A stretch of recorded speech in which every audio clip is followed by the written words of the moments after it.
Hey everyone, Zephyr here and welcome to my channel. Today we are doing a speed build of a house for my Sims 2 Build the City Challenge neighborhood. So I already had a sim in mind for this house. I didn't necessarily know what her personality was going to be like, so what I ended up doing is posting a picture of her on TikTok and making my followers decide her personality for me. Because I didn't know, I felt like I'll show you the sim. I feel like she has a certain vibe to her, but I didn't know what the vibe was. So I went to TikTok for ideas, and I liked what somebody suggested about her being a Taurus. I feel like it suits her. And she's also a popularity sim, and I kind of like that personality combination. Also, she rolled the want to be a journalist, and I think that's interesting. Okay, I feel like I'm William Dafoe in that meme, he's gay, but he has a special connection to classical music. There's many different interesting things about him. That's how I feel like I'm talking right now, but I want to describe my sim. So we know that she is super into journalism, but I also feel like she would have a passion for books and reading and maybe potentially writing books. So that is kind of like the vibe I was going for this sim. Speaking of reading, I'm kind of like back in my reading era. And by reading, I mean listening to audiobooks. Not really back in my physical reading era, but I just finished a book super quickly in audiobook format, and I'm now on the second book of the series. I'm reading the Housemaid series by Frida McFadden. Now, Frida McFadden books are thrillers, but they're incredibly easy to read, and that is not an insult. Sometimes you just want to sit down and read a book and not have to think too hard, and Frida McFadden books are perfect for that. But yeah, I definitely recommend The Housemaid. If you're triggered by anything relationship related, I definitely look at content warnings before reading the book. But otherwise, it's an interesting book. I had to sit on the ending for a while. That's all I'm gonna say. I wasn't initially into it, but now I'm kind of into it.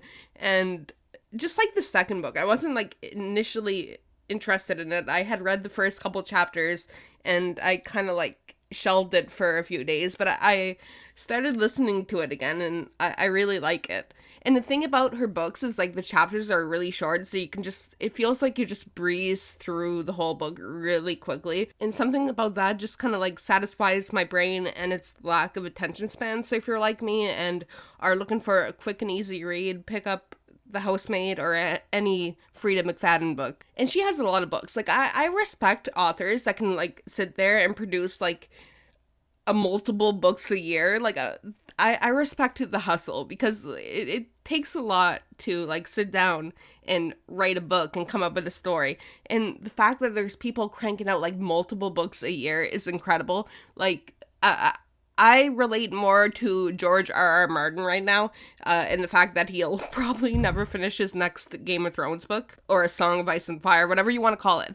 But that man is procrastinating on that book, and that is the most relatable thing I have ever seen in my life. The exterior of this build looks really similar to the other build I did for this neighborhood, and that was on purpose. I was kind of thinking, okay, maybe the same architect made these houses, but I didn't want to just copy and paste the first house and decorate it a different way. I wanted it to be a unique house, because I feel playing the same house 2 or 3 times in a row would be kind of boring. And I like seeing my Sims spaces change, right?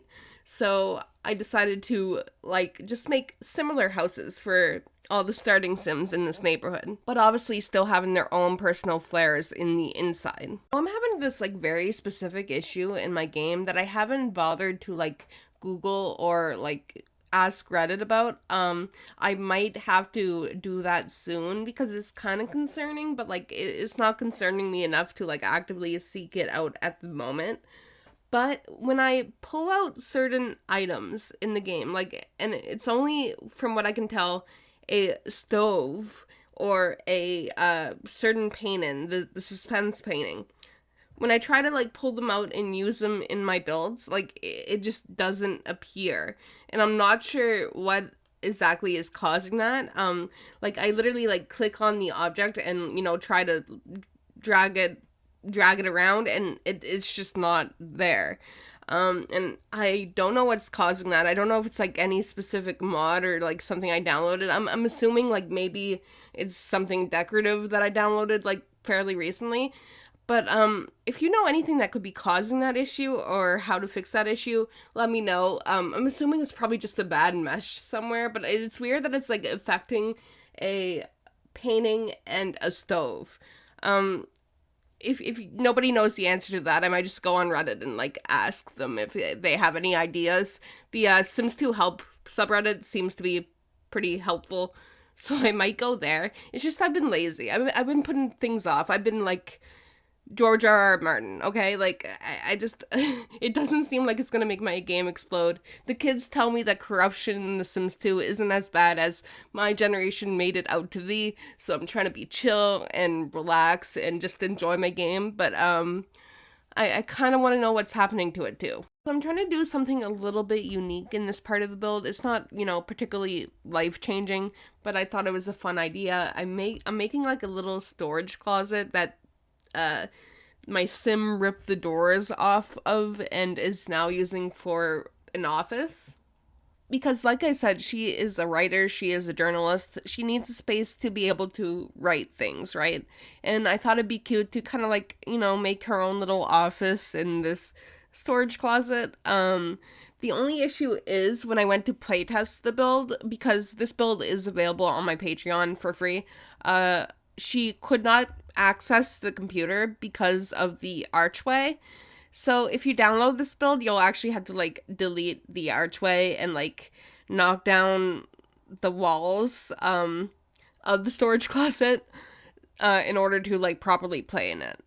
But I do hang up some curtains in the build, and I still feel like it gives the same illusion. It's just I would have preferred to have the little archway, but the game did not like that, so that was my solution to that issue. Oh, I wanted to talk about this. I had already posted a video on TikTok about it, but I feel like it's worth mentioning here. But if you didn't watch my latest episode of my Sims 2 Let's Play, for my Legacy Challenge, there's going to be a slight spoiler here, so do with that information as you must. But I had a sim die in that episode, right? And it was like very unexpected.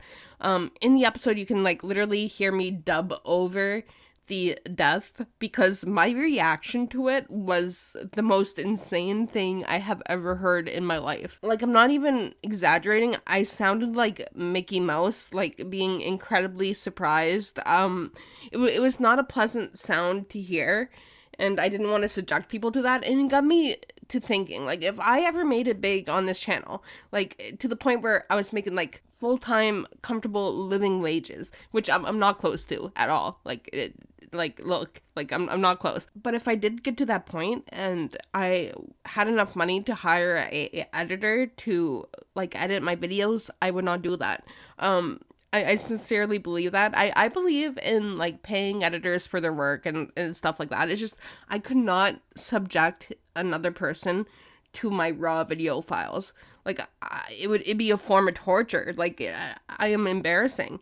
And, sometimes I make jokes and stuff that, like, only I know how I'm gonna edit together, right? And, but that's not the main issue. I could, like, just write a note, like, hey, edit it like this, right? No, my main issue is sounding like a crazed, like, psychotic Mickey Mouse randomly. And I just don't want to subject another person to that. So, even if I somehow made it big on this channel, it's just always going to be me editing it. Like, I could not, like, pass on the work to someone else. Okay, this reminds me of something that happened at work. It is slightly my fault, and it kind of ties into the previous story I just told. Kinda. You'll see. I'll connect it all in a second.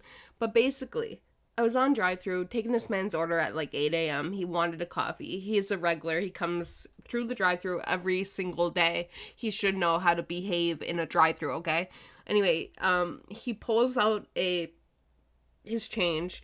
hands me the change. He's already kind of far away from the window. I've explained it before, but our drive-through is kind of like a weird shape. It's hard to get close to the window. And he gives me the change. That's fine. But then he goes to pass me his coffee card, his coffee like redemption card with his other hand, right? At this point, I already have his change in his hand. He could have put his coffee redemption card in his hand that's closer to me and pass it to me, okay? And he didn't. He, for whatever reason, was insistent on passing me the redemption card with his right hand, which is like farther away from the window than he already was. And I could barely reach him, right? So I'm like trying to reach over for the redemption card, and like my hand's like shaking for whatever reason. Like it's hard for me to reach, and I'm not even exaggerating. He's not making an effort to like stretch out his hand or anything, right? So I go to grab the card, I grab it, but then I kind of like fumble it, right? And I obviously have like a little reaction to it. I'm like, right? And then he's like, wow, you're loud. And okay, first I'm aware I'm loud, but I don't need your commentary when you're being the most unhelpful person ever and not just passing the card to me like a normal person, okay? Like I'm allowed to react to almost dropping something. And I ignore him and I just try to like get him out of my window, right? And then he repeats it again, like, wow, you're loud. And he stares at me and I'm like, what, how am I supposed to reply to that? I ignore him again and I'm like, have a good day. And he just kind of like stares at me, like, how am I supposed to react to what you're saying? Like, okay, maybe I was loud, but like, you were being incredibly unhelpful, not handing me the piece of paper like a normal person. Like, and this is like a completely able-bodied individual. And the reason this ties into the other story is like, I'm aware I'm a loud person who makes like funny noises sometimes, but like, when you're like actively trying to like make my life difficult, like I'm gonna be making weird noises at you, okay? Like leave me alone. That's just how I am. I don't need to sit there and explain it to anyone, but I'm sitting here and explaining it to you guys, so I don't know. But I was mad. Like, it threw off my mood for the whole day. I'm not really sure if he was trying to make me upset. Like, I don't know why you would like say something like that. Like when I see somebody doing something a little weird, and I mean that in the kindest of ways, because I do weird things all the time, but when I see someone being kind of weird, I don't go out of my way to point it out.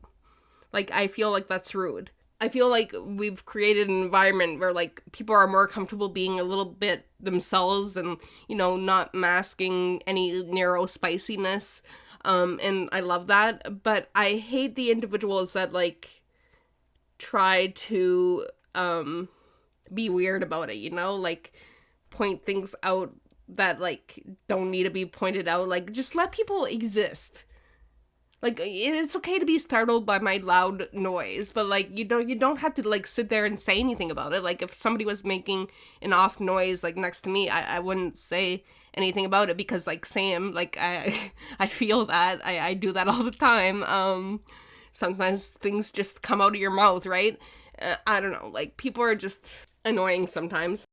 Anyway, we are finishing the build up right now. Like I said, there is some quirks. You need to delete the wall for the supply closet, and also there is a completely empty bedroom, because like I said, this house is going to be for gameplay. Eventually I'm going to be posting another Build a City challenge series, so I'm planning on using this house for that. And I like to have spare rooms in my Sims homes, because when they eventually have kids and stuff, I like having the space already there and not having to add on to the house all the time. So I decided to add another bedroom to this build. But like, I was working on a budget. I didn't want to have to decorate the room. You think, realistically speaking, she would be using the spare room as the office and not the supply closet. But, you know, maybe she just has ambitions to have kids relatively soon, like a lot of Sims do, and maybe she just wanted to have the spare room just in case. You don't know. I am definitely not here to judge. But anyway, we are getting towards the end of the video. If you guys liked it, please give it a like. Subscribe if you want to see more Sims 2 content. If you would like to download the build, it's available down below on my Patreon for free. And if you want to see more Sims 2 content, subscribe to my channel. I hope you guys enjoyed the video, and I'll talk to you guys next time. Bye, guys.